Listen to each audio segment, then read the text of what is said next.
Boleh lambaikan tangannya yang mau kita datang mau menyembah dan memuji Tuhan. Mari kita satukan hati kita bersatu dalam doa. Ya Tuhan Yesus Kristus yang baik, terima kasih untuk semua penyertaan-Mu. Kami hadir di sini Tuhan Yesus untuk memuji dan menyembah Engkau. Biarlah pujian penyembahan kami menyenangkan hati-Mu. Berkati pikiran hati kami untuk tertuju kepadamu. Tuhan, terima kasih Yesus, terima kasih Roh Kudus. Izinkan kami datang Tuhan, menyembah Engkau dengan apa yang kami punya. Hanya Engkau yang mengenal hati kami, hanya Engkau yang kami rindu. Haleluya Yesus.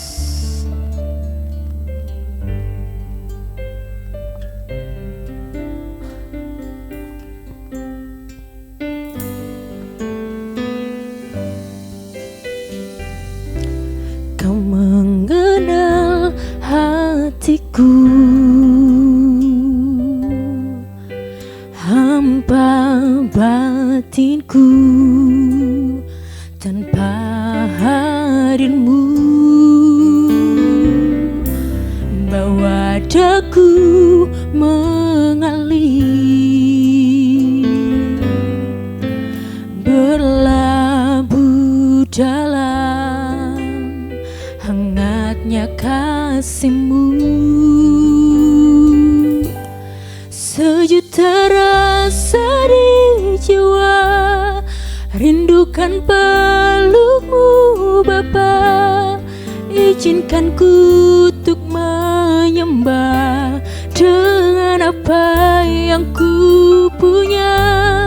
Tiada yang lebih berharga, hanya pribadi-Mu Bapa.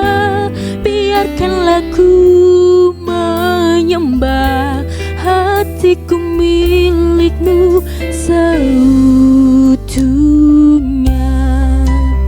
Mari kita sama-sama bangkit berdiri. Kita ulangi lagu ini dengan penuh kerinduan kepada Tuhan Yesus. Kita angkat hati dan suara kita kepadanya. Terima kasih Yesus.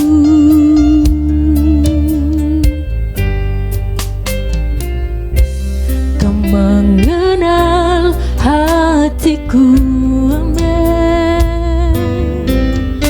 Hampa batinku, tanpa hadir-Mu bawa daku mengalir, berlabuh dalam hangatnya kasih-Mu. Sejuta rasa di jiwa, rindukan peluk-Mu Bapa. Izinkan ku untuk menyembah dengan apa yang ku punya. Tiada yang lebih berharga, hanya pribadi-Mu Bapa. Biarkanlah ku menyembah, hatiku milik-Mu seutuhnya.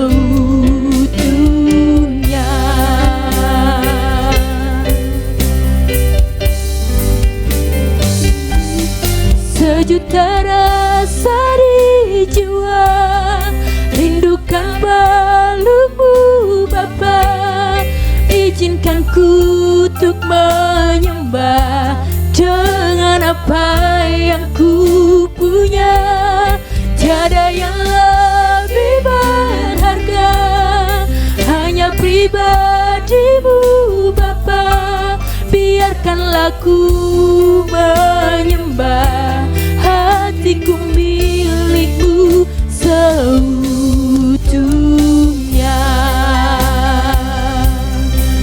Mari datang menyembah Dia, angkat tangan dan suaramu, senangkan hati Yesus. Haleluya. Terima kasih Tuhan, terima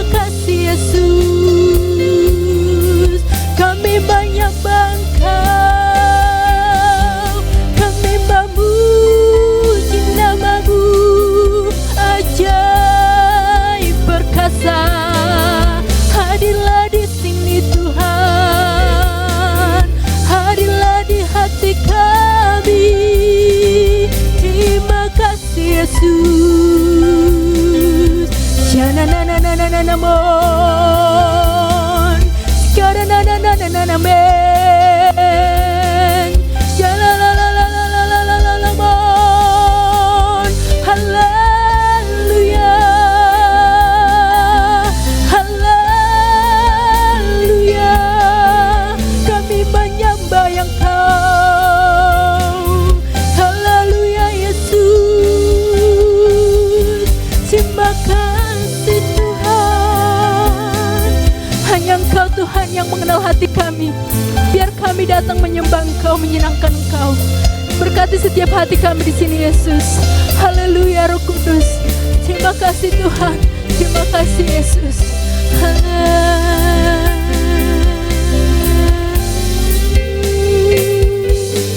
Sejuta rasa di jiwa rindukan pelukmu Bapa. Izinkan ku untuk menyembah dengan apa yang ku punya. Tiada yang lebih berharga, hanya pribadimu Bapa. Biarkanlah ku menyembah, hatiku milikmu seutuhnya. Mari kita dengan sungguh-sungguh mengulanginya lagi dengan penuh kerinduan Tuhan Yesus. Sejuta rasa di jiwa rindukan pelukmu Bapa. Izinkan ku untuk menyembah dan apa yang ku punya. Tiada yang lebih berharga, hanya pribadimu Bapa. Biarkanlah ku menyembah, hatiku milikmu seutuhnya.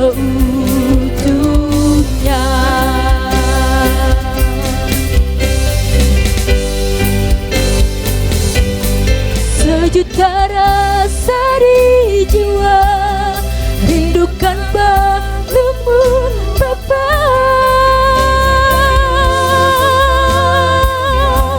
Dengan apa yang ku punya, tiada yang lebih berharga, hanya pribadimu Bapa. Biarkanlah ku menyembah, hatiku milikmu seutuhnya. Biarkanlah ku menyembah, hatiku milikmu seutuhnya.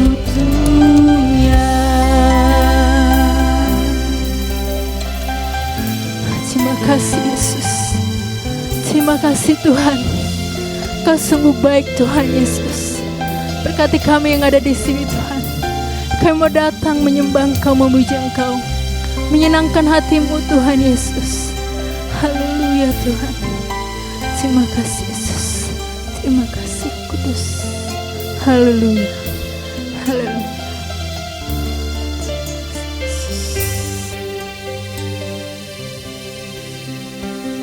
Mari kita sama-sama katakan amin. Masih semangat memuji Tuhan? Amin. Yang semangat boleh lambaikan tangannya. Haleluya. Mari kita angkat pujian kita.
Masuki gerbangnya dengan hati bersyukur, halamannya dengan pujian.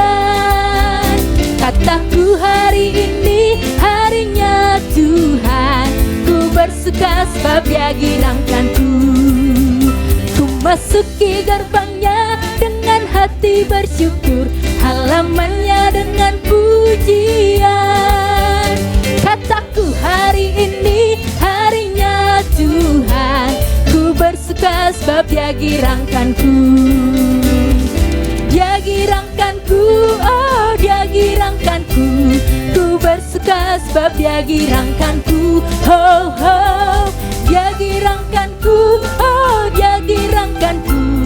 Ku bersuka sebab Dia girangkanku. Masih semangat puji Tuhan. Amin. Mari kita sama-sama bertepuk tangan dan angkat suara kita.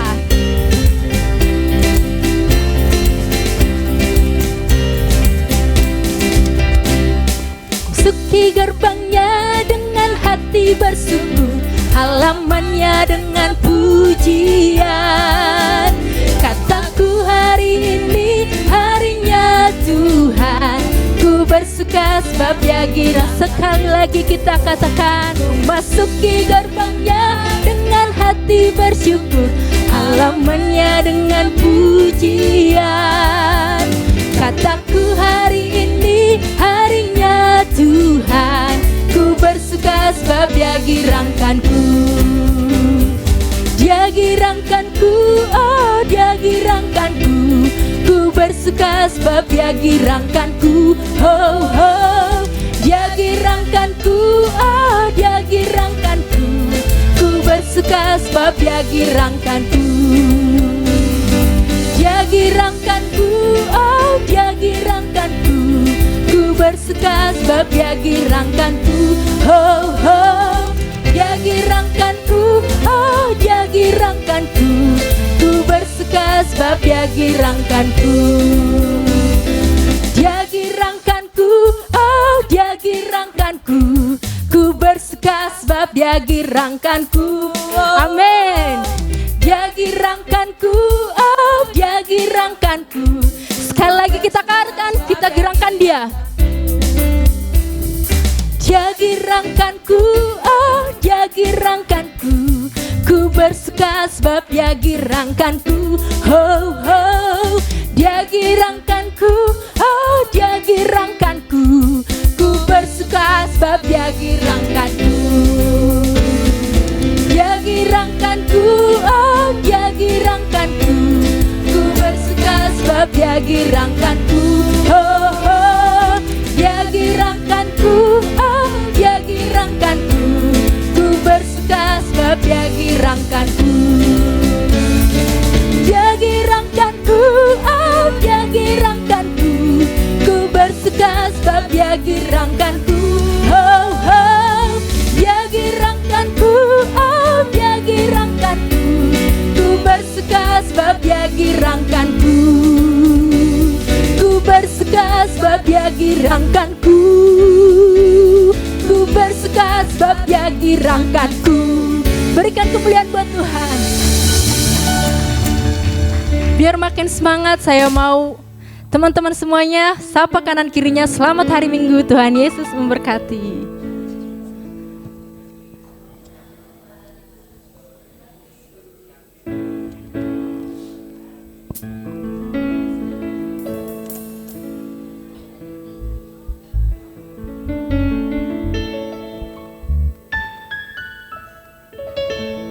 Puji Tuhan, mari kita angkat lagu pujian kita lagi untuk menyembah Dia.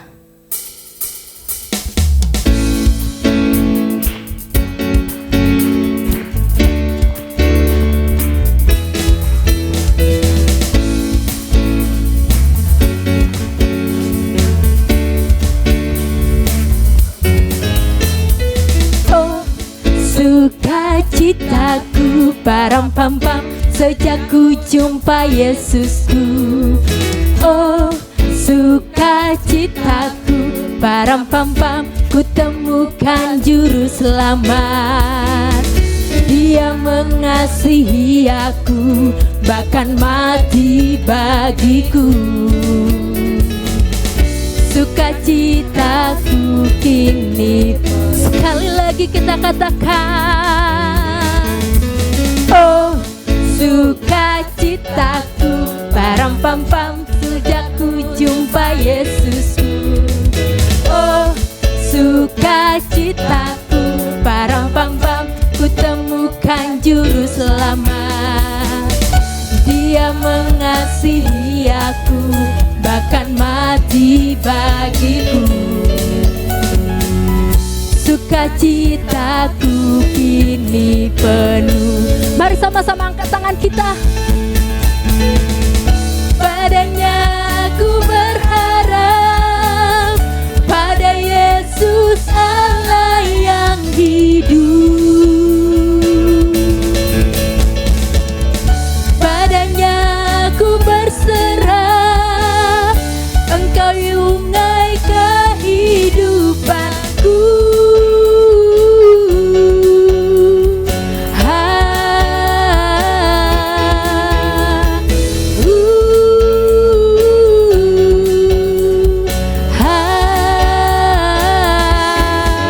Param pam pam. Amin. Kita ulangi lagunya dengan penuh semangat.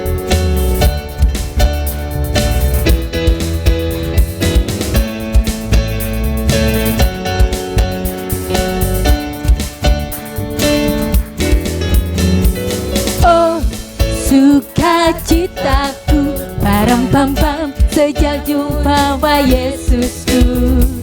Oh sukacitaku, param pam pam, ku temukan juru selamat. Dia mengasihi aku, bahkan mati bagiku. Sukacitaku kini penuh. Sekali lagi, oh sukacitaku, param pam pam, sejak ku jumpa Yesusku. Oh sukacitaku, param pam pam, ku temukan juru selamat. Dia mengasihi aku, bahkan mati bagiku. Sukacitaku kini penuh padanya. Padanya ku berharap, pada Yesus Allah yang hidup. Amin. Padanya ku berserah, Engkau sungai kehidupanku.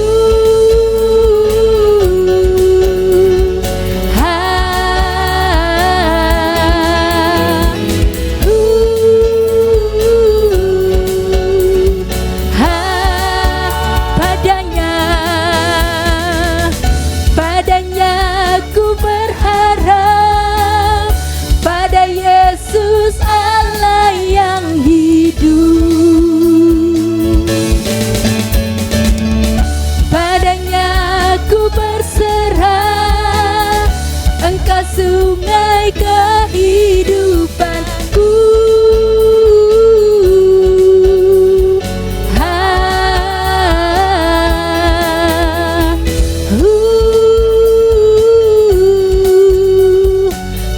Sekali lagi hunya.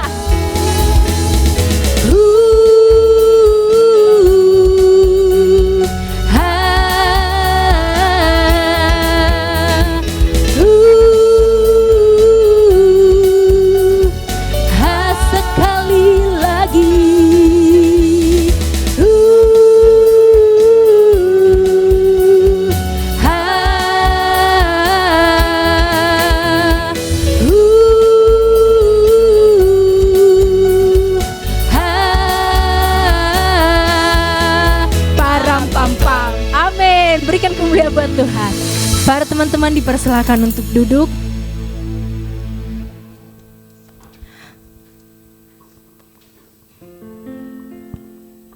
Sebentar kita akan mendengarkan firman Tuhan. Mari kita siapkan hati kita dan pikiran kita. Kita Kita mau datang kepada Dia. Haleluya Yesus. Kami mau bawa hati kami Tuhan untuk datang kepadamu, mendengarkan firman-Mu, untuk menjadi rema dalam hidup kami. Terima kasih Yesus.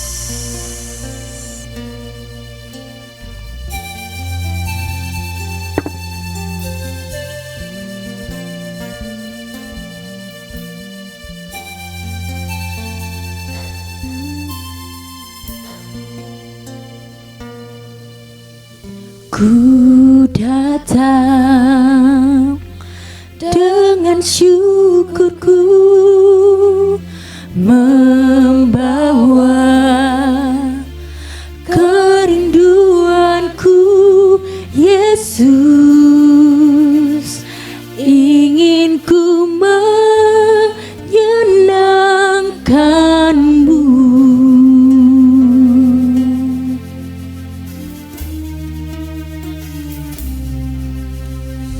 Karya-Mu indah bagiku,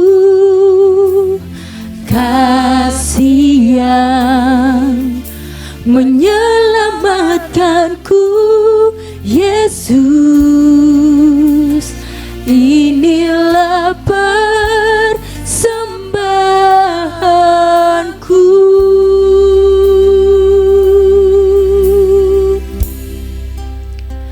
Ku membawa hatiku, hanya Engkau di hidupku. Untuk Yesusku, Kau terindah. Selamanya ku menyembah-Mu. Ku membawa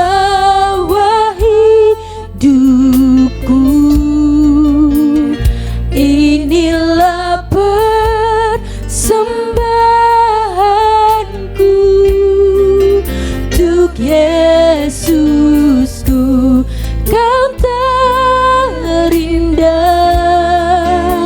Selamanya ku menyembah-Mu, Yesus. Mari kita sama-sama bangkit berdiri. Kita angkat pujian ini dari awal dengan kerinduan. Amin Yesus. Terima kasih Tuhan. Ku datang dengan syukurku, membawa kerinduanku, Yesus. Ingin ku menyenangkan-Mu. Kami datang. Karya-Mu indah bagiku, kasih yang menyelamatkanku, Yesus. Inilah persembahanku.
datang Tuhan. Kami mau datang kepadamu. Berkati kami setiap yang ada di sini. Curahkan tangan-Mu Tuhan di setiap kepala kami. Biar kami menerima berkat-Mu Tuhan Yesus. Kau terindah, selamanya ku menyembah-Mu. Ku membawa hidupku, inilah persembahanku untuk Yesusku yang terindah. Selamanya ku menyembah-Mu. Ku membawa hatiku, hanya Engkau di hidupku. Yesusku, Kau terindah. Selamanya ku menyembah-Mu.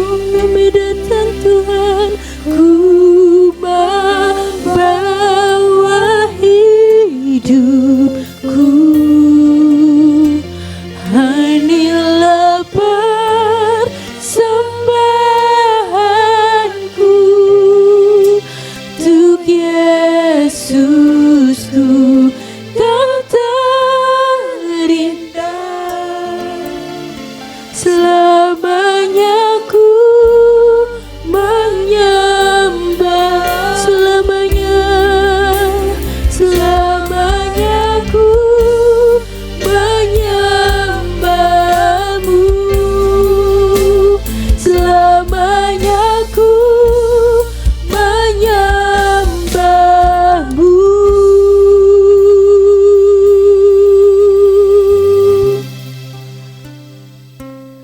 Yesus. Kepada yang bawa firman Tuhan, waktu dan tempat dipersilakan.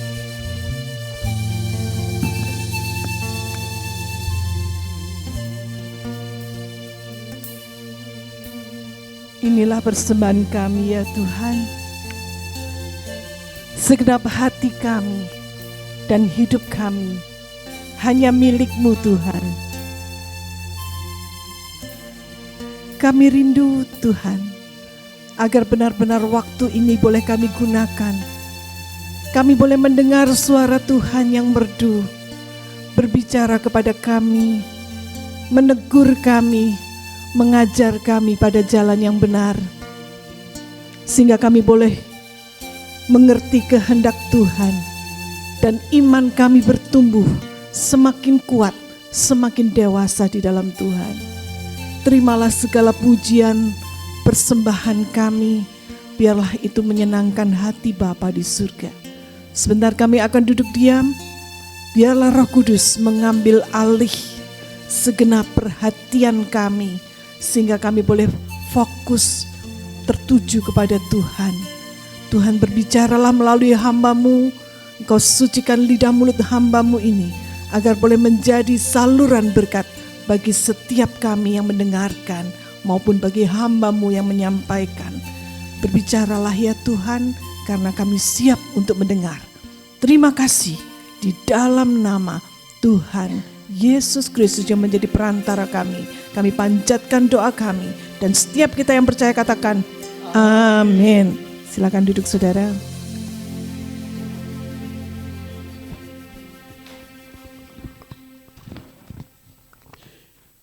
Shalom, puji Tuhan. Selama beberapa waktu terakhir kita sudah banyak berbicara, belajar tentang siapakah Roh Kudus, tentang pribadi yang agung tetapi yang begitu misterius. Nah, dalam bulan ini kita akan berbicara tentang bagaimana karya Roh Kudus di dalam kehidupan kita sebagai orang percaya. Bagaimana cara kerja Roh Kudus itu? Salah satunya adalah Roh Kudus itu menghasilkan buah. Ya, minggu kemarin kita sudah belajar ada 4 macam secara garis besar karya Roh Kudus, baik secara evangelistik, secara pedagogis, secara organis, dan secara karismatik. Ya, semuanya itu sudah kita mengerti ada banyak aspek di dalam kehidupan di mana Roh Kudus itu bisa memimpin hidup kita. Nah, dalam bulan Juli ini kita belajar tentang buah roh. Bagaimana kehidupan kita itu bisa berbuah. Buah yang seperti apa dan bagaimana seharusnya. Nah, untuk ini kita akan melihat di dalam Injil Yohanes pasal yang ke-15, mulai dari ayat yang pertama hingga ayat yang ke-8. Saya memberikan judul berbuah lebat. Yohanes 15 ayat 1 hingga ayat yang ke-8. Kita akan membaca ayat ini bersama-sama. Saya akan membaca ayat yang pertama, saudara membaca ayat kedua, kita akan bergantian sampai ayat yang ke-8. Akulah pokok anggur yang benar, dan Bapakulah pengusahanya. Setiap ranting padaku yang tidak berbuah, dipotongnya, dan setiap ranting yang berbuah, dibersihkannya, supaya ia lebih banyak berbuah. Kamu memang sudah bersih karena firman yang telah kukatakan kepadamu.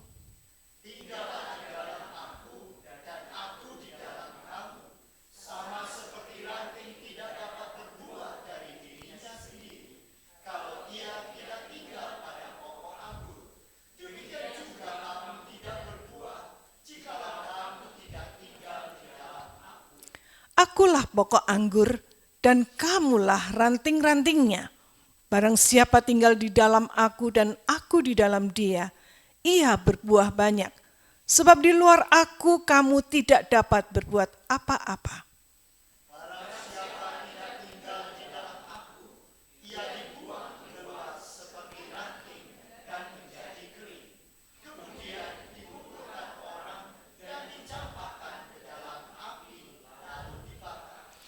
Jikalau kamu tinggal di dalam aku dan firman-Ku tinggal di dalam kamu, mintalah apa saja yang kamu kehendaki dan kamu akan menerimanya.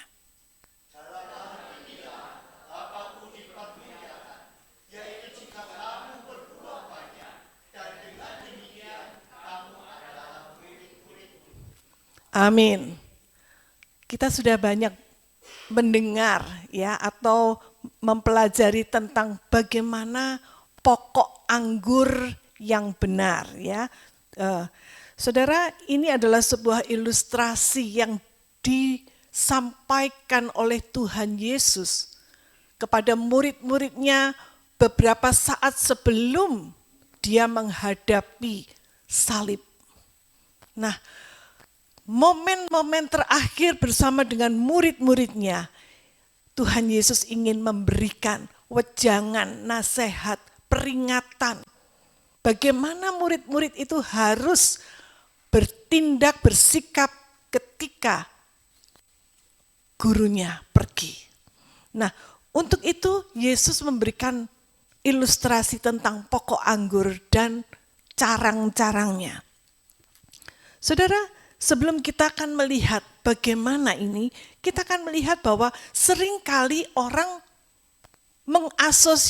mengasosiasikan buah itu dengan perbuatan. Ya. Matius 7 ayat 16 mengatakan, dari buahnya lah kamu akan mengenal mereka. Dapatkah orang memetik buah anggur dari semak duri atau buah ara dari rumput duri?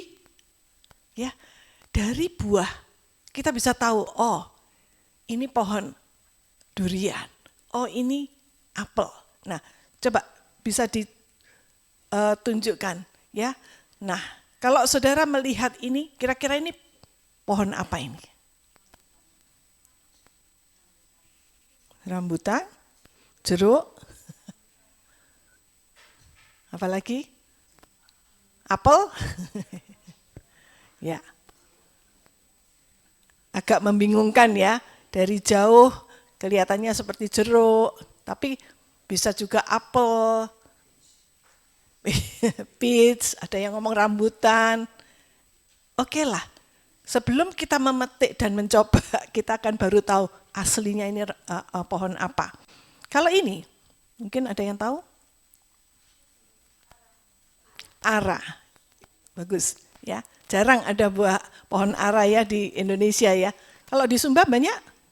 Oh banyak ya, wah seperti di ini ya, Palestina ya banyak ya. Nah saudara, secara alami ya, buah itu adalah hasil atau produk dari tanaman yang bertumbuh dan tumbuhnya itu sehat. Maka dia akan menghasilkan buah. Ya. Dalam Alkitab kata buah itu sering digunakan untuk menggambarkan sikap, perilaku seseorang yang mencerminkan apa yang ada dalam hatinya. Apa yang ada dalam hati itu berbuah. Kalau hatinya penuh dengan kebencian, maka buah yang kelihatan adalah melalui perkataannya, melalui sikapnya, perilakunya yang muncul itu tidak jauh berbeda dengan apa yang ada dalam hatinya. Kalau hatinya penuh dengan kasih, maka yang muncul adalah perbuatan kemurahan hati, kesabaran, dan seterusnya. Jadi dari buahnya kita bisa mengenal ini pohon apa kira-kira. Kalau yang berikut ini, saudara kira-kira bisa tahu nggak ini pohon apa? Ya, saya ambil ini dari Google ya. Ketika saya lihat ini pohon apa sih? Ternyata di situ tuh satu pohon katanya bisa menghasilkan 40 jenis buah. Ya, ada buah plum sampai almond, semua lengkap di satu pohon. Nah, kalau saudara disuruh saya tanya ini pohon apa? Kira-kira saudara jawabnya pohon apa ini? Pohon gado-gado, pohon campur-campur. Gak jelas ya, gak jelas ini pohon apa. Tidak spesifik. Nah, saudara, bagaimana orang mengenal kita? Apakah mereka bisa melihat dengan jelas siapakah kita? Apakah saya seorang pengikut Kristus atau bukan? Apakah saya, orang mengenal saya sebagai orang Kristen? Atau mungkin orang mengatakan, hah?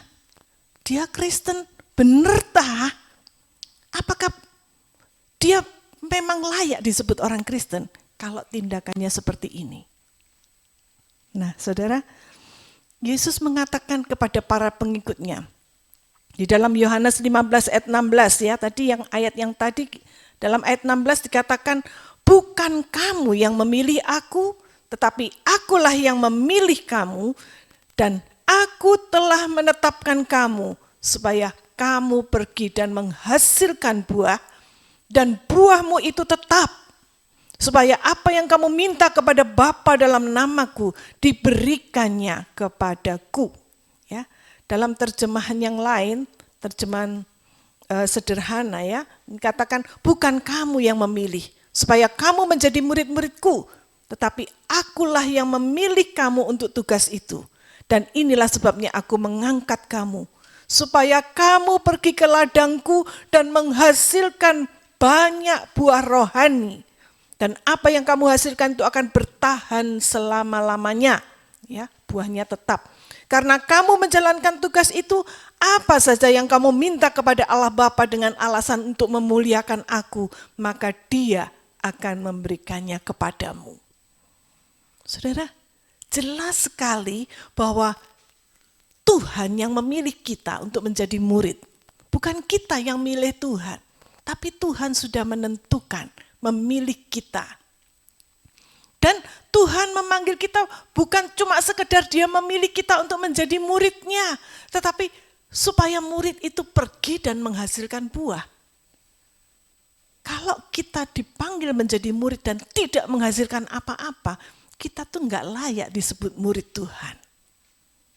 orang Kristen bisa dikatakan atau disebut dia Kristen kalau ada bukti baik dari perkataan maupun perbuatannya yang menunjukkan ada sifat-sifat Kristus di dalam dirinya.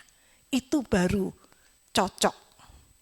Nah, Tuhan memanggil supaya kita menghasilkan buah dan buah itu tetap, artinya buah itu bisa bertahan sampai selama-lamanya. Ya, buah itu enggak sebentar buah, sebentar enggak buah, tapi dia bisa berbuah terus, konstan. Ya, dan buahnya tetap enggak sebentar kecut, sebentar manis, sebentar asem. Bukan. Kalau berbuah manis ya manis terus gitu loh. Itu yang dimaksud oleh Tuhan. Dan buahnya itu bersifat kekal. Manfaatnya itu terus menerus. Ya. Nah, pertanyaannya apa buah yang baik dan punya manfaat yang kekal itu? Apakah itu buah dari perbuatan kita sendiri, kemampuan kita sendiri?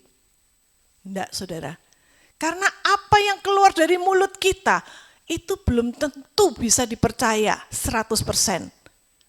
Itu tidak mencerminkan siapa kita. Kadang kita bisa baik, mulut kita manis. Tapi di kesempatan yang lain, kita bisa, mulut kita tuh jahat banget. Ya, kita bisa memfitnah orang, kita bisa membunuh karakter orang. Dari mulut yang sama. Berarti buah kita tuh enggak tetap. Nah, Tuhan memanggil kita supaya kita memiliki buah yang tetap dan punya manfaat yang kekal. Lalu gimana caranya? Kalau dengan kekuatan sendiri enggak mungkin. Nah, disinilah karya Roh Kudus itu menjadi penting. Artinya,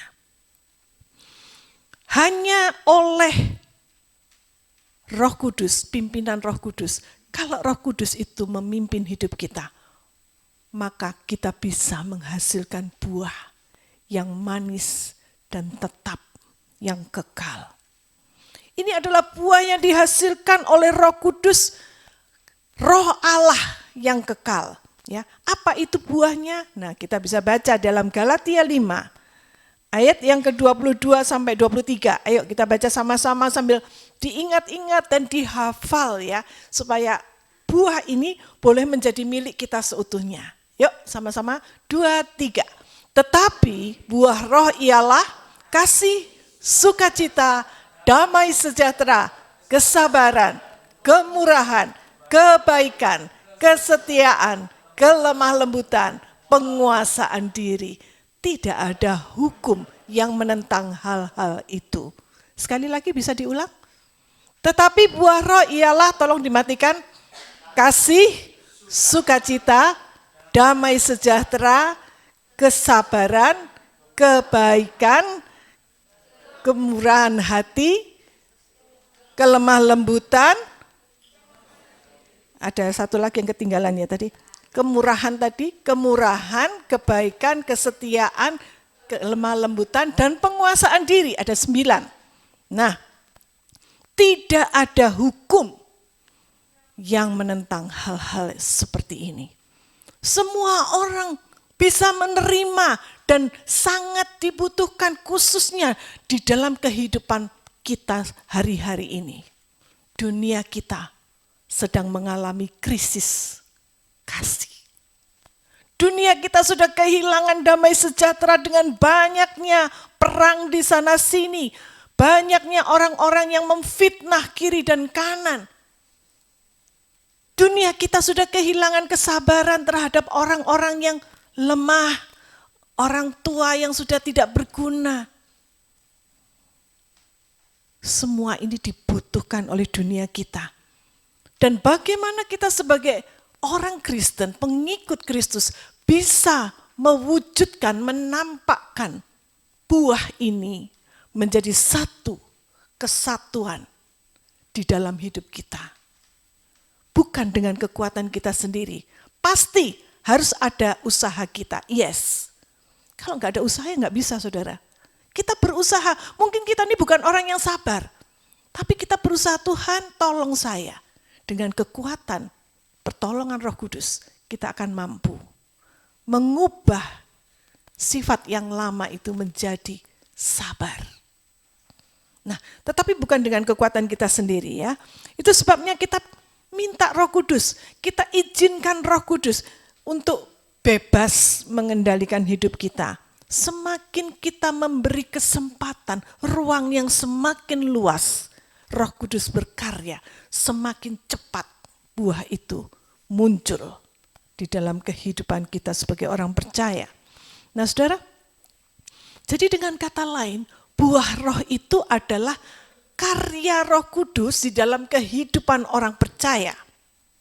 Ketika kita mengizinkan Roh Kudus mengendalikan hidup kita, maka yang hasilnya adalah terjadi sebuah proses perubahan, transformasi karakter, perilaku, perkataan kita diubahkan. Diubahkan seperti apa? Diubahkan seperti karakter Kristus. Mencerminkan sifat-sifat Kristus. Ada keserupaan dengan Kristus. Seperti yang ditunjukkan dengan buah roh di sini. Ada kasih, ada sukacita, ada damai sejahtera, dan seterusnya. Itu akan muncul sebagai karya Roh Kudus. Dan orang melihat orang Kristen itu seperti Kristus-Kristus kecil. Ya, arti nama Kristen itu sebetulnya adalah Kristus-Kristus kecil. Nah pertanyaannya, bagaimana caranya? Agar buah itu bisa terwujud secara nyata dalam hidup kita. Bukan kita hafal, buah roh itu kita hafal luar kepala. Tetapi gimana mempraktekannya dalam hidup, itu yang jauh lebih penting. Nah, untuk itu kita harus belajar bagaimana cara bercocok tanam pohon anggur, ya. Bagaimana pemilik kebun anggur itu memelihara kebun anggurnya, dan bagaimana pohon anggur itu bisa berbuah dengan lebat. Nah, saudara, kita sudah membaca di dalam Yohanes 15 ayat 1 sampai 8 tadi. Di situ dikatakan, di dalam ayat yang pertama tadi dikatakan, akulah pokok anggur yang benar. Siapa yang dimaksud dengan aku di sini? Aku, Yesus. Dan Bapakkulah pengusahanya. Nah itu tadi gambarnya. Yang menjadi pengusahanya, yang menjadi pemiliknya itu Bapa. Terus gambar berikutnya, Yesus sebagai apa? Pokok anggurnya. Terus carangnya siapa? Kita. Terus peran Roh Kudus di mana?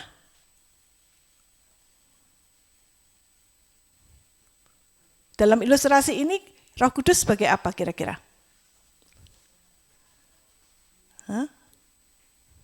Sebagai apa?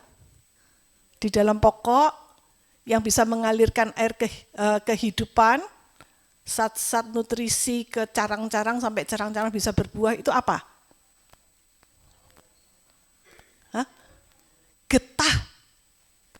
Getahnya, ya, dia yang memberikan nutrisi, ya, yang mengaliri carang-carang itu sambil mengalirkan nutrisi. Disitulah peran Roh Kudus.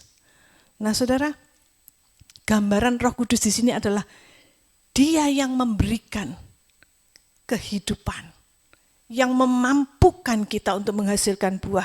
Ketika kita bersatu di dalam pokok anggur yang benar itu, maka Roh Kudus itu yang akan mengalirkan zat-zat nutrisi makanan ke dalam carang, ke dalam hidup kita, sehingga kita sanggup menghasilkan buah yang diinginkan. Nah saudara, Yesus berkata di dalam ayat pasal 15 ayat 4 dan 5, tinggallah di dalam aku dan aku di dalam kamu. Seperti ranting tidak dapat berbuah dari dirinya sendiri kalau dia tidak bersatu dengan pokok anggur. Saudara, jadi rahasianya adalah ketika kita bersatu dengan Kristus, disitulah terjadi pertumbuhan, disitulah buah itu bisa dihasilkan. Di luar aku kamu tidak dapat berbuat apa-apa, ayat yang kelima. Di luar aku kamu tidak dapat berbuat apa-apa, kita enggak berguna. Kalau kita tidak bersatu dengan Kristus sebagai pokok anggur yang benar. Cabang itu harus melekat dengan erat pada batangnya supaya dia bisa hidup. Demikian juga halnya kita sebagai murid Kristus. Kita harus punya koneksi, hubungan yang erat supaya kita itu bisa menjadi produktif secara rohani. Kita bisa memproduksi buah yang nyata, yang kelihatan. Tanpa ada aliran nutrisi itu ke dalam carang, maka ranting itu tidak bisa berbuah.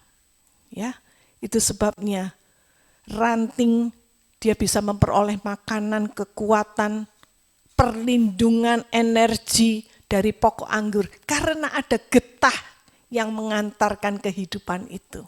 Nah, getahnya itu adalah peranan Roh Kudus di sana. Itu sebabnya jangan kita abaikan peranan Roh Kudus di dalam kehidupan kita. Jangan abaikan ketika dia memimpin kita, mengarahkan hidup kita. Jangan abaikan firman Tuhan yang menegur kita. Lalu kita merasa, gak perlulah berdoa tiap hari. Kalau pas butuh saja aku berdoa. Lama-lama apa yang terjadi? Koneksinya gak ada. Seperti sinyal HP itu ya, kalau kita nggak pernah ngecas HP itu, maka lama-lama sinyalnya itu juga akan hilang. Atau ketika kita pergi jauh ke tempat yang jauh tanpa dihubungkan dengan aliran listrik, lama-lama hilang. Nah demikian juga halnya ranting, kalau dia dipisahkan dari batangnya, pasti dia akan mati dan kering. Nah, jadi saudara, hidup kita tidak akan berbuah apa-apa, tidak bisa menghasilkan buah kalau kita terpisah dari pokoknya. Nah, saudara, kalau kita perhatikan di sini, apa yang dihasilkan oleh ranting itu tidak selalu sama antara satu ranting dengan ranting yang lain. Tergantung apa? Tergantung dari seberapa efektifnya ranting itu bisa menerima aliran kehidupan dari getah itu. Ya. Bagaimana dia bisa menerima nutrisi kehidupan dan mengolahnya menjadi buah. Ya. Kalau kita baca di dalam ayat yang kedua, setiap ranting padaku yang tidak berbuah dipotongnya dan setiap ranting yang berbuah dibersihkannya supaya ia lebih banyak berbuah. Kita melihat ada ranting yang tidak berbuah, itu akan dipotong. Tapi ada ranting yang berbuah, itu dibersihkan supaya dia lebih banyak berbuah. Jadi kita melihat, tiap ranting itu enggak sama. Nah pertanyaannya, kita termasuk ranting yang seperti apa? Yang berbuah atau yang tidak berbuah? Kita itu punya keserupaan dengan Kristus enggak? Itu buahnya. Kalau kita berbuah banyak, maka kita akan semakin serupa dengan karakter Kristus. Tetapi kalau kita tidak berbuah, maka keserupaan itu hilang.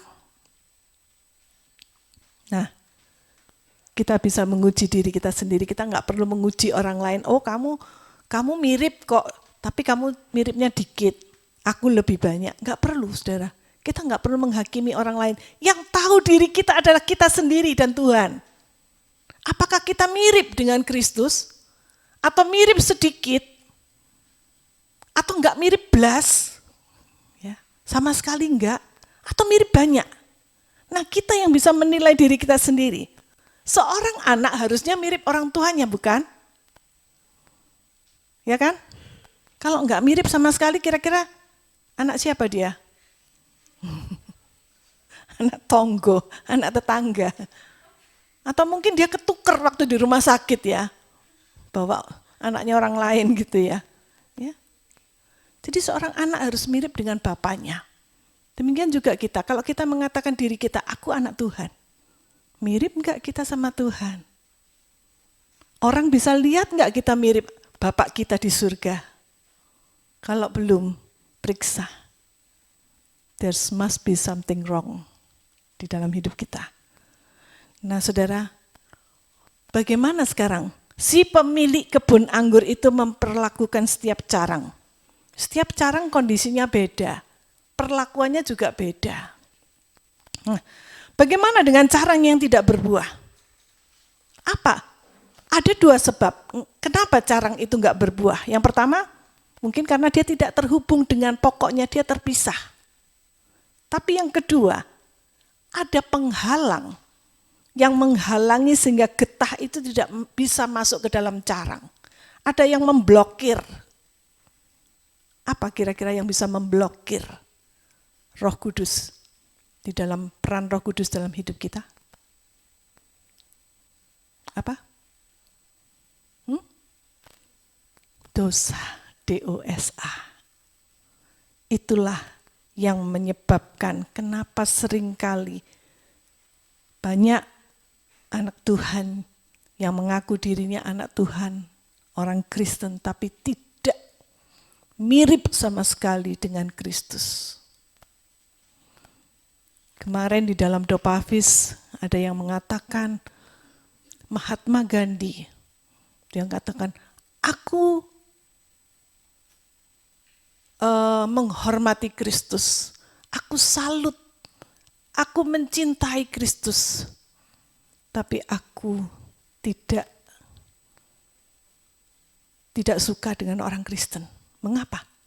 Karena orang Kristen tidak mirip Kristus, dia mengatakan. Sehingga seharusnya kalau orang Kristen pada saat itu seperti Kristus, mungkin dia sudah menjadi Kristen. Demikian juga dengan Muhammad dan yang lain. Ada banyak hal yang menyebabkan kenapa orang itu tidak menjadi pengikut Kristus. Itu karena orang-orang yang menyebut dirinya Kristen tapi tidak mencerminkan Kristus dalam hidupnya. Itu penyebabnya. Biarlah itu bukan kita ya saudara. Kalau itu kita, inilah saatnya kita mengevaluasi diri kita. Carang yang tidak berbuah, apa yang akan dilakukan oleh pemilik kebun anggur, dia itu akan dipotong dan dibakar. Ya. Ayat 6. Orang yang tidak tinggal di dalam aku, ia dibuang keluar seperti ranting dan menjadi kering, kemudian dikumpulkan orang dan dicampakkan ke dalam api lalu dibakar. Nah saudara, jangan sampai ini terjadi dalam hidup kita.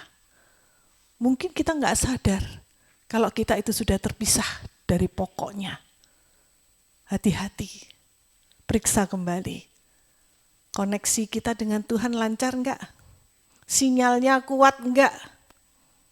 Kalau sudah nggak ada sama sekali getaran itu, kerinduan untuk berhubungan dengan Tuhan, itu tanda awas, tanda bahaya. Orang yang tidak tinggal di dalam aku, ya aku buang keluar. Kita dibuang, dicampakkan dan dibakar dalam api yang kekal. Nah, bagaimana dengan ranting yang berbuah sekarang? Tapi mungkin buahnya nggak banyak, buahnya hanya sedikit. Nah, untuk ranting-ranting yang masih terhubung dengan batang, tapi dia nggak bisa mengeluarkan buah yang maksimal, maka dia diperlakukan secara khusus, yaitu dia di-pruning, ya, dia dipangkas, ya. Mungkin ada hama tanaman itu sehingga hama itu menghambat pertumbuhan buah, ya. Hama itu membuat kotor tanaman itu dan mandul. Ya. Mungkin itu ulat-ulat kecil atau apa ya. Nah, apa yang bisa menjadi penghalang kita untuk bisa berbuah dengan banyak, dengan lebat? Mungkin ada hal-hal kebiasaan atau karakter kita yang buruk yang bisa menghalangi hubungan kita dengan Tuhan? Mungkin itu kita sudah mencuri kemuliaan Tuhan untuk diri kita sendiri. Hal-hal yang bisa menghambat pertumbuhan rohani kita. Hal-hal seperti itu yang harus dibersihkan. Hama-hamanya harus dibuang. Demikian juga mungkin yang terjadi adalah daunnya itu terlalu banyak. Ya, daun itu baik. Itu menunjukkan ada pertumbuhan.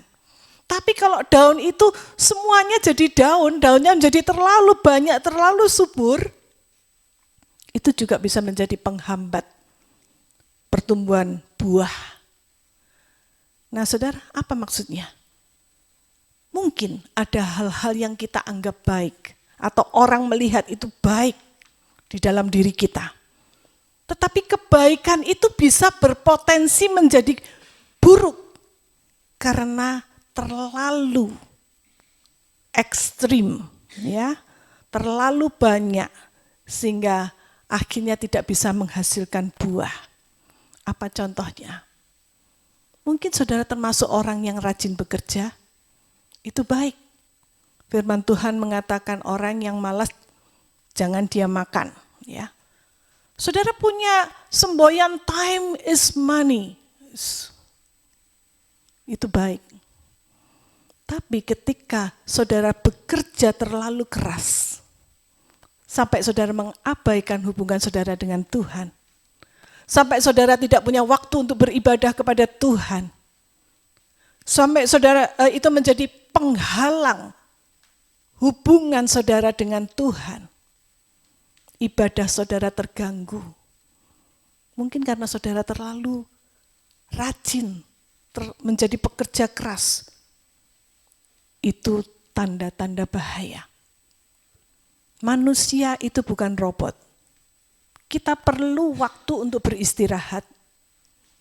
Kita juga perlu waktu untuk keluarga kita. Kita perlu waktu untuk bersosialisasi dengan teman-teman kita. Terlebih lagi kita perlu waktu untuk berkomunikasi dengan Tuhan.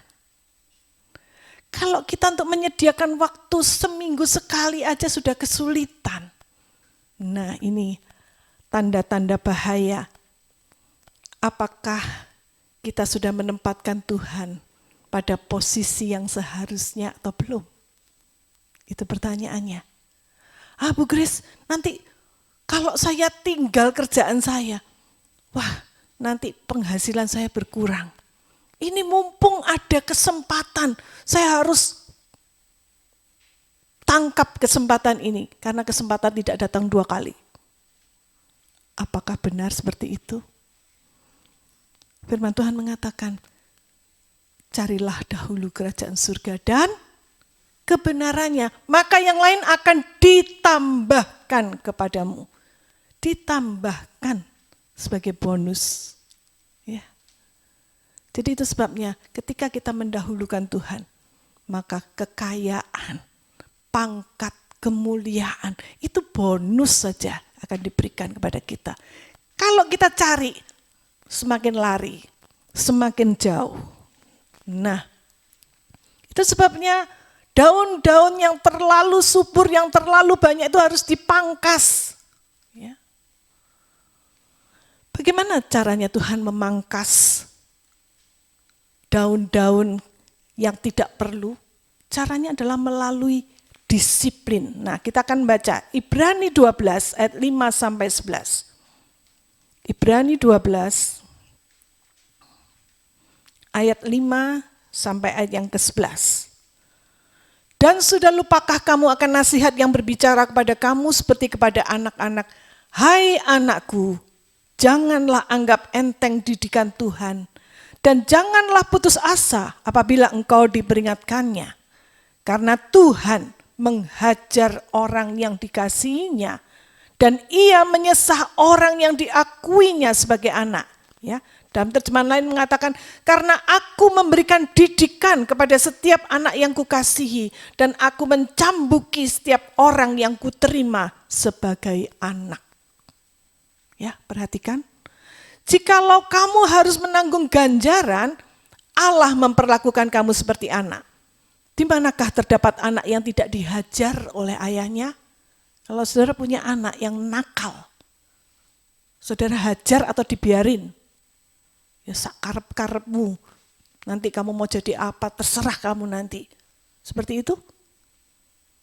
Dipertanyakan, itu anak saudara atau anaknya tetangga? Kalau anak saudara pasti dihajar, diberi didikan. Ya. Ayat 8 mengatakan, tetapi jikalau kamu bebas dari ganjaran yang harus diderita setiap orang, maka kamu bukanlah anak, tapi anak-anak gampang. Anak-anak haram, ya, bukan anak yang sah. Selanjutnya, dari ayah kita yang sebenarnya kita beroleh ganjaran dan mereka kita hormati. Ayah itu memukul, ayah itu mendidik dengan keras, mungkin dengan tongkat, tetapi dia dihormati. Kalau demikian, bukankah kita harus lebih taat kepada Bapa segala roh supaya kita boleh hidup? Sebab mereka mendidik kita dalam waktu yang pendek sesuai dengan apa yang mereka anggap baik. Mereka itu adalah orang tua ya.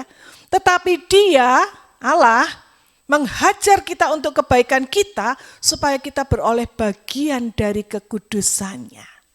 Supaya kita disucikan sebagaimana Dia adalah kudus adanya. Ayat 11, memang tiap-tiap ganjaran pada waktu ia diberikan tidak mendatangkan sukacita tetapi duka cita. Tetapi kemudian ia menghasilkan buah kebenaran yang memberikan damai kepada mereka yang dilatih olehnya. Ya, dalam terjemahan lain mengatakan memang setiap kali kita dikoreksi, pengalaman itu tidak membuat kita senang, tapi membuat kita sedih. Tetapi sesudah kita dididik oleh pengalaman itu, hasilnya adalah kita hidup lebih benar dan merasa tenang di mata Allah. Jadi perlu enggak disiplin? Perlu enggak didikan itu? Perlu enggak ajaran? Perlu enggak cambukan ketika kita berbuat salah? Perlu. Supaya kita itu dianggap sebagai anak yang sah, bukan anak haram.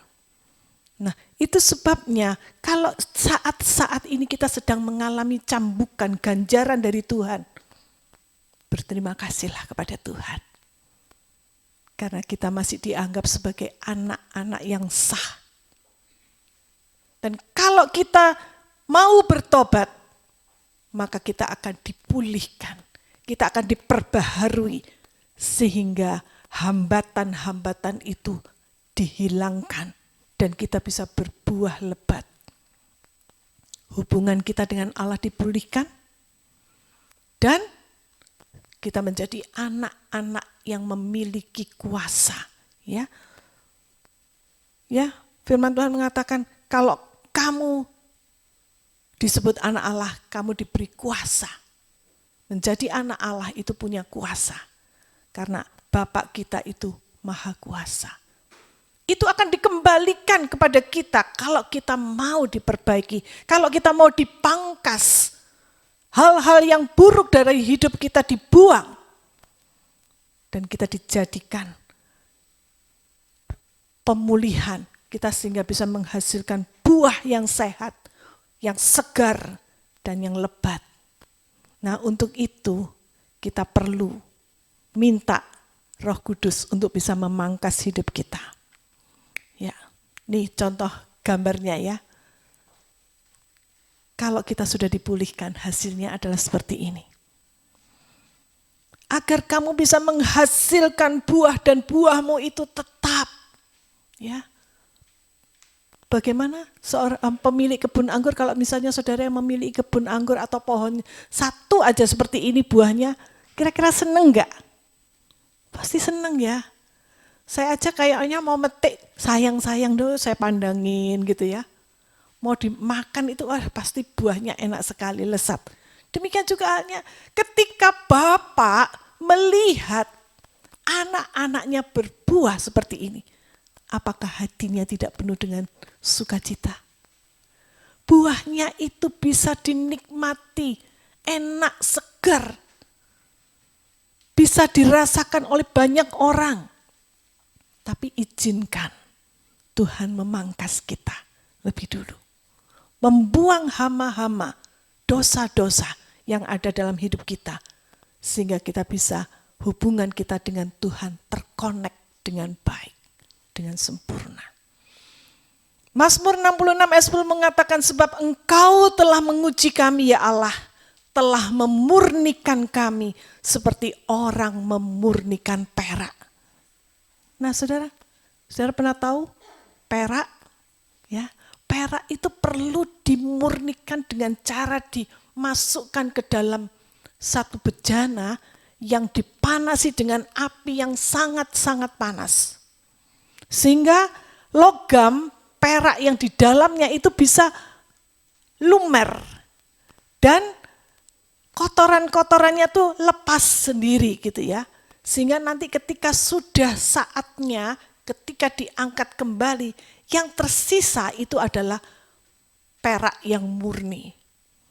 Semua yang nempel-nempel kotoran itu semua hilang dengan ketika dipanaskan. Nah, sehingga ketika perak yang sudah murni itu diangkat, dia bisa dibentuk menjadi perhiasan yang indah seperti ini. Yang harganya mahal, yang mulia, dia disebut logam mulia. Nah saudara, mungkin saat ini kita sedang mengalami seperti perak yang sedang dimurnikan dengan api. Ada banyak ganjaran, ada banyak masalah kesulitan yang sedang memurnikan kita. Bertahanlah saudara. Karena itu tidak lama. Karena itu untuk mengeluarkan kotoran-kotoran dosa dari dalam hidup kita. Dia ingin memurnikan kita sehingga kalau sudah saatnya tiba, dia akan mengangkat kita dan menjadikan kita barang yang berharga. Menjadi perhiasan yang indah dan mahal harganya. Wow, luar biasa. Itu sebabnya Yakobus 1 ayat 3 dan 4 mengatakan apa? Yakobus 1 ayat 3 dan 4. Sebab kamu tahu bahwa ujian terhadap imanmu itu menghasilkan apa? Ujian? Ketekunan. Terus, dan biarlah ketekunan itu memperoleh buah yang matang. Nah, kalau sudah tekun, dia akan memperoleh buah yang matang supaya kamu menjadi sempurna dan utuh dan tak kekurangan suatu apapun. Nah, ini saudara. Dalam terjemahan sederhana Indonesia itu, ujian terhadap imanmu itu membuat kita menjadi lebih dewasa untuk bertahan dalam keyakinan kita. Ya, itu sebabnya setelah kita bisa melewati ujian tersebut, maka kita menjadi lebih dewasa, menjadi lebih sempurna, menjadi lebih utuh. Sehingga sudut pandang kita, worldview kita itu akan berubah. Kalau yang dulu kita melihat sesuatu itu begitu indah, begitu berharga, sekarang setelah diubahkan, setelah dimurnikan, sesuatu yang berharga itu menjadi sampah buat kita. Itu seperti yang dikatakan oleh Rasul Paulus di dalam Filipi 3 ayat 7. Ayo kita baca ayat ini. Filipi pasal yang ketiga, ayat yang ke-7. Ya. Yuk kita baca sama-sama. 2, 3. Tetapi apa yang dahulu merupakan keuntungan bagiku, sekarang kuanggap rugi karena Kristus. Teruskan, ayat 8. Malahan segala sesuatu kuanggap rugi karena pengenalan akan Kristus Yesus Tuhanku lebih mulia daripada semuanya. Oleh karena dialah aku telah melepaskan semuanya itu dan menganggapnya sampah supaya aku memperoleh Kristus. Ayat 13 sampai 15. Ya, kita baca. Saudara-saudara, aku sendiri tidak menganggap bahwa aku telah menangkapnya. Tetapi ini yang kulakukan. Aku melupakan apa yang telah di belakangku dan mengarahkan diri kepada apa yang di depanku. Dan berlari-lari kepada tujuan untuk memperoleh hadiah yaitu panggilan surgawi dari Allah dalam Kristus Yesus. Ayat 15, karena itu marilah kita yang sempurna berpikir demikian. Dan jikalau lain pikiranmu tentang salah satu hal, hal itu akan dinyatakan Allah kepadamu. Saudara, inilah yang seharusnya menjadi world view kita. Apa yang dahulu kuanggap berharga, sekarang itu kuanggap sampah. Karena pengenalan akan Kristus itu jauh lebih berharga, lebih penting, lebih prioritas daripada semuanya itu. Bagaimana respon kita terhadap pemangkasan, itulah yang menentukan apakah kita lulus ujian atau enggak. Kalau saat kita dipangkas, kalau saat kita sedang dimurnikan, kita berontak, kita mau keluar pakai cara kita sendiri, maka yang terjadi adalah kita tidak akan pernah menghasilkan sesuatu yang berharga. Kita tidak akan pernah berbuah lebat. Untuk itu diperlukan penyerahan diri setiap hari. Pertobatan setiap hari. Koneksi dengan Roh Kudus setiap hari. Agar kita hidup menurut keinginan roh, bukan keinginan daging. Tetaplah terkoneksi dengan pokok anggur yang sejati. Karena itu ada satu-satunya cara. Sampai masa tua, kita akan terus berbuah. Kita berlari dan tidak menjadi lemah. Nah, saudara, apa artinya berbuah lebat bagi hidup kita saat ini? Ada banyak gereja yang sedang mengalami masa-masa sulit. Mungkin mereka kesulitan dalam mendirikan tempat ibadah, atau mereka sudah ada gedung tapi kemudian ditutup, ya, dipersekusi, diperlakukan tidak adil dan seterusnya. Apa bagian kita sebagai buah yang kita hasilkan?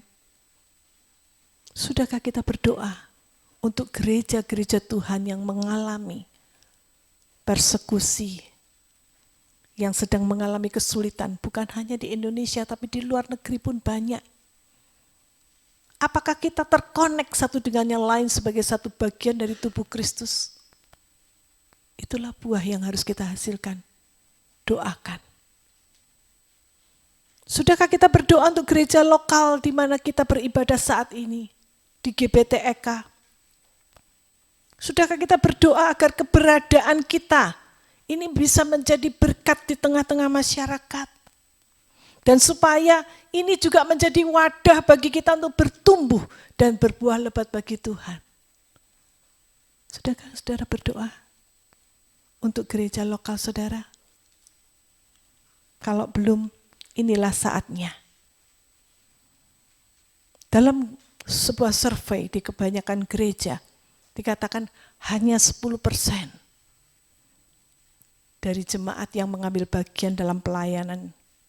90% lainnya, mereka hanya sebagai penikmat, penonton, kadang-kadang pengkritik. Apa sumbangsih kita dalam pelayanan di gereja lokal kita? Apakah buah yang kita hasilkan? Sehingga dunia mengenal Yesus melalui hidup kita? Apa akibatnya kalau kita tidak bisa berbuah? Kalau buah kita itu lebat, apa yang akan terjadi? Yohanes 15 ayat 8 dikatakan, Yohanes 15 ayat 8, tolong dibuka.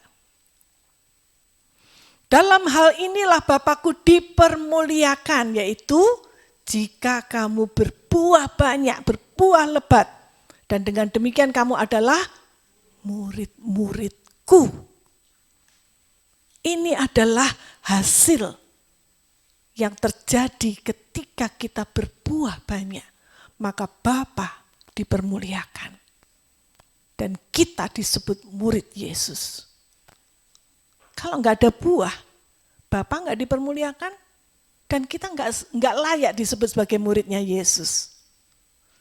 Jadi buah itulah yang menentukan bagaimana kita bisa mempermuliakan Tuhan atau tidak.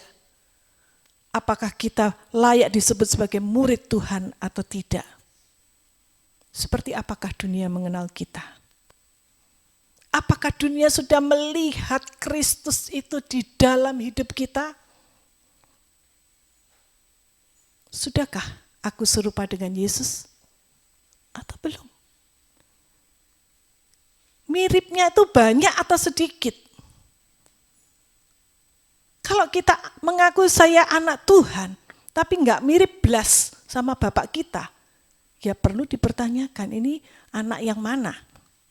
Anak dari siapa? Jangan rusak image of God menjadi image of Satan. Ya, untuk itu dibutuhkan usaha dari kita. Namun usaha itu tidak akan berhasil kalau kita tidak bekerja sama dengan Roh Kudus. Dan itu sebabnya mintalah Roh Kudus memimpin hidup kita sampai proses transformasi itu terjadi. Sampai keserupaan dengan Allah, dengan Yesus, itu menjadi bagian dalam hidup kita. Amin. Peganglah tanganku Roh Kudus. Biarlah ini menjadi doa kita. Mintalah tuntunan Tuhan. Karena aku tidak bisa berjalan sendiri tanpa Roh-Mu. Kekuatan kita terbatas. Tetapi kalau Roh Kudus yang memimpin hidup kita, maka kita akan mampu mengalami proses transformasi dan mampu menghasilkan buah-buah yang lebat yang memuliakan Bapa di surga. Amin.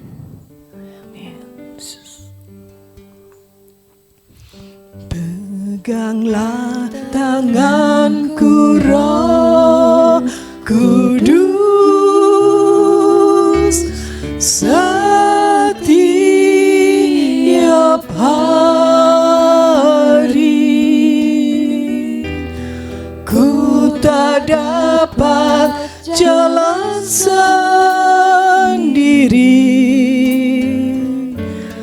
tanpa Roh-Mu.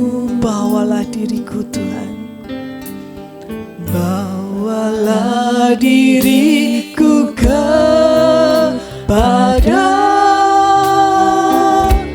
segala kebenaran,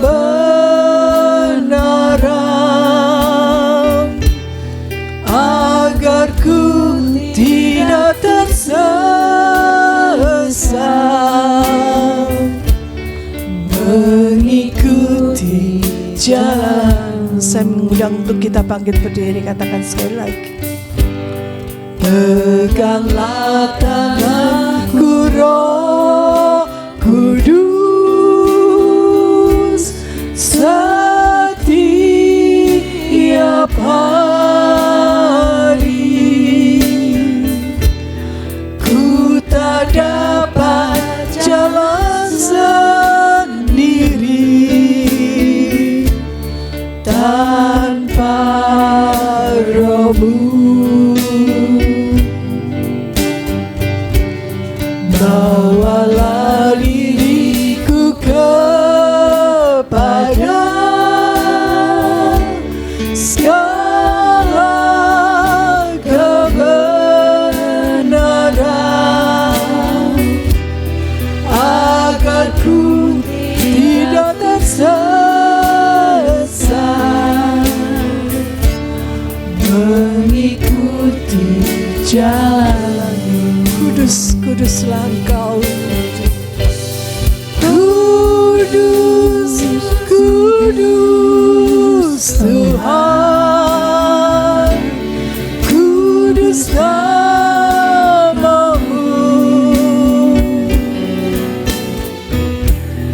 Ku beri syukur dalam simfoni ajaib, ajaib Engkau, ajaib, ajaib.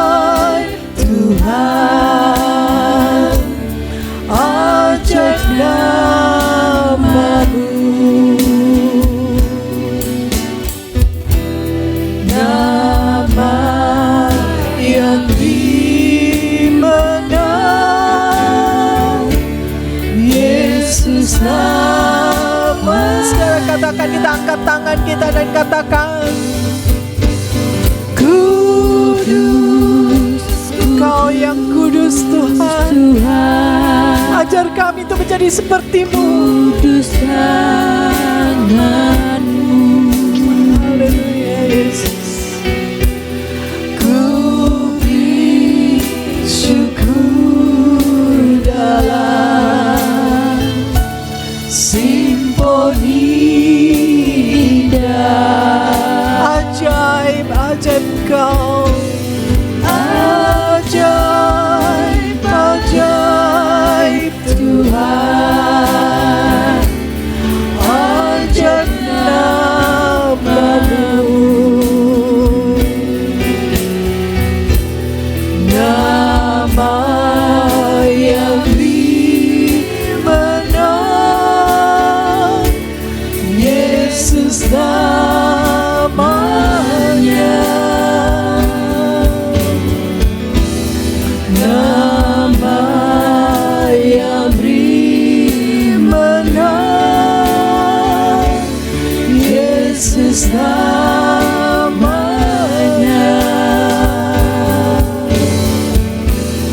Nama yang dimenang. Siapa namanya? Yesus namanya.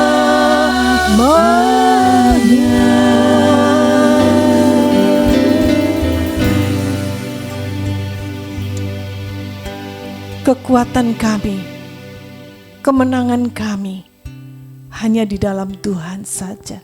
Amin. Ketika kami terkoneksi dengan Engkau Tuhan, itulah yang menjadi sumber kekuatan kami. Itu sebabnya kami butuh pegang tangan kami Roh Kudus, supaya setiap langkah hidup kami dituntun oleh Roh Kudus. Kami tidak memakai kekuatan kami sendiri. Kami tidak memakai ego kami. Tapi kami mau bersandar, berserah penuh kepada Tuhan untuk dituntun. Sehingga kami boleh menghasilkan buah-buah yang menyenangkan hati Bapa di surga. Inilah yang menjadi kerinduan hati kami. Inilah yang menjadi doa kami. Dan semua ini Tuhan, kami panjatkan doa ini dengan satu kerinduan, dengan satu nama yang sudah menebus kami dari dosa-dosa kami, yaitu di dalam nama Tuhan Yesus Kristus, Juru Selamat dan Penghibur. Di dalam nama Yesus kami berdoa. Dan setiap kita katakan amin. Silakan duduk saudara.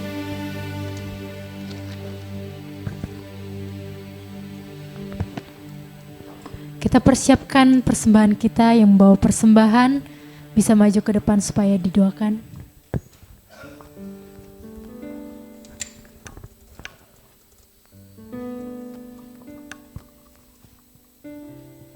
Mari kita bersatu dalam doa.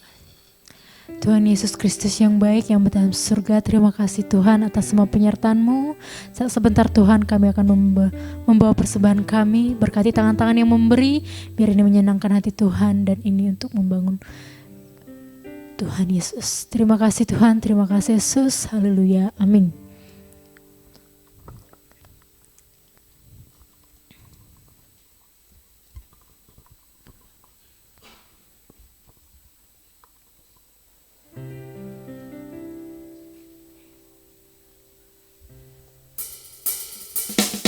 Mari kita sambil bertepuk tangan dan berikan persembahan kita.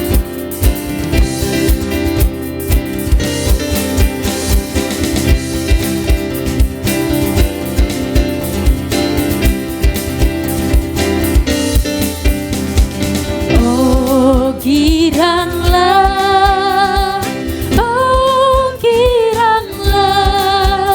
Tuhan Yesus amat cinta pada saya.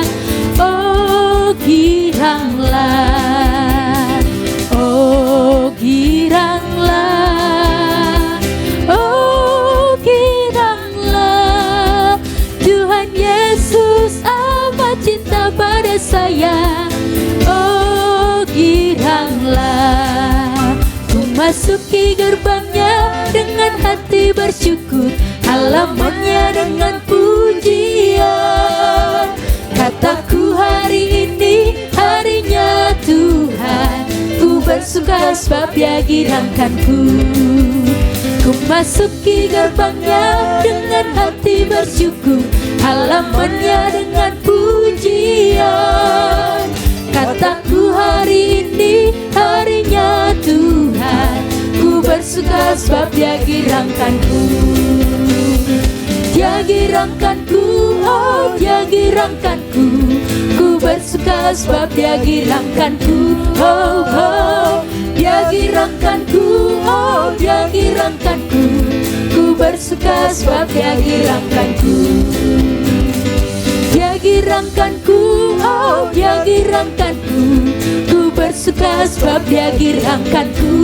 Oh, oh, Dia girangkanku, oh Dia girangkanku, ku bersuka sebab Dia girangkanku. Ku bersuka sebab Dia girangkanku, ku bersuka sebab Dia girangkanku.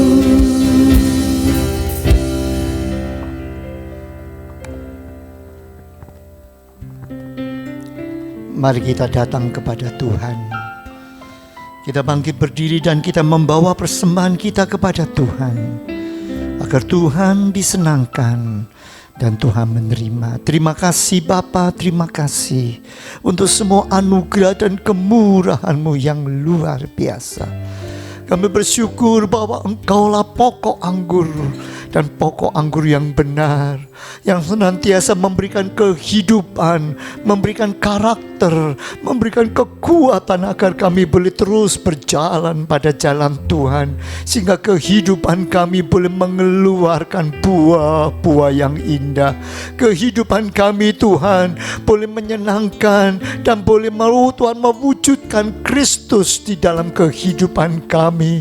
Terima kasih Bapak, itu sebabnya pagi hari ini kami juga membawa Tuhan wakil dari diri kami yang kami bawa kepadamu. Terimalah persembahan kami menjadi suatu bau dupa yang harum di hadapan-Mu, sehingga Tuhan ditinggikan, Tuhan dipermuliakan. Terima kasih Bapa, terima kasih. Saat ini Tuhan kami masih teringat saudara kami yang memerlukan dukungan doa. Oh Tuhan, kami menyerahkan mereka semua di dalam tangan-Mu. Biarlah Tuhan yang menjamah kehidupan mereka, memberikan kekuatan dan iman yang terus berharap kepada Tuhan. Kami menyerahkan untuk Ibu Susi, untuk Bapak Jimmy Budiman, demikian juga untuk Pak Yatno. Kami serahkan semua dalam tangan-Mu. Kami mendoakan juga untuk Ibu Evi. Kami menyerahkan juga Tuhan untuk saudara kami yang saat ini sedang bergumul Tuhan dengan pemulihannya. Kami teringat untuk Tante Giok, untuk Pak Hartono, untuk Ibu Liu, untuk anak Okta, demikian juga untuk anak Yulita. Tuhan, kami serahkan mereka semua dalam tangan-Mu. Yakin percaya Tuhan bekerja dan Tuhan memberikan yang terbaik dalam hidup mereka. Bahkan juga kami menyerahkan kami semua yang saat ini mungkin Tuhan sedang melakukan tugas dan panggilan kami. Oh Tuhan, Kau mau sertai mereka dan berkati mereka juga. Demikian juga saat ini Tuhan kami berdoa untuk saudara kami, oh Tuhan, yang akan kembali dan melakukan tugas pelayanannya. Kami serahkan saudara kami Vena dalam tangan-Mu. Kami menyerahkan juga saudara kami yang saat ini sedang Tuhan melakukan tugas dan pekerjaannya. Tuhan sertai dan lindungi mereka juga.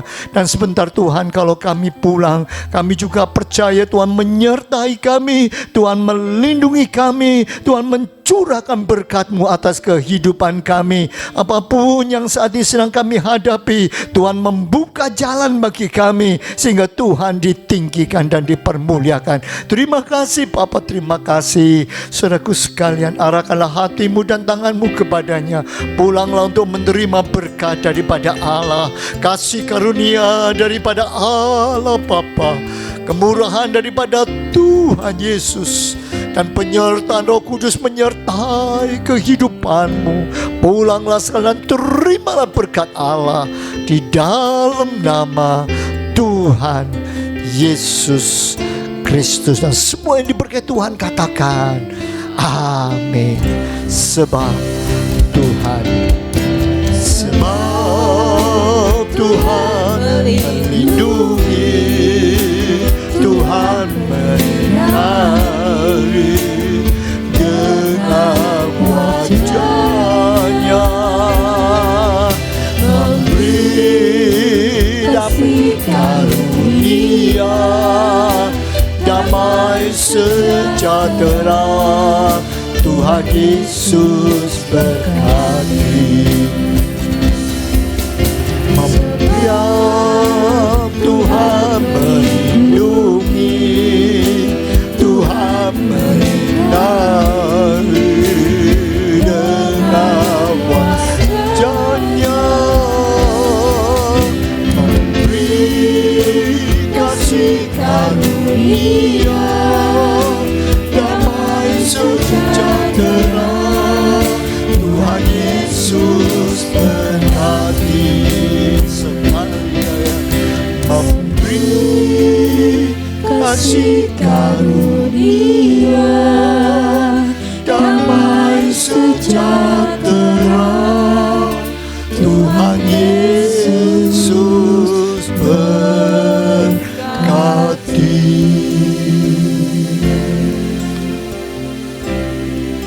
Mari kita mengambil saat teduh sejenak, merenungkan kebenaran firman Tuhan, berjanji melakukannya dalam hidup ini.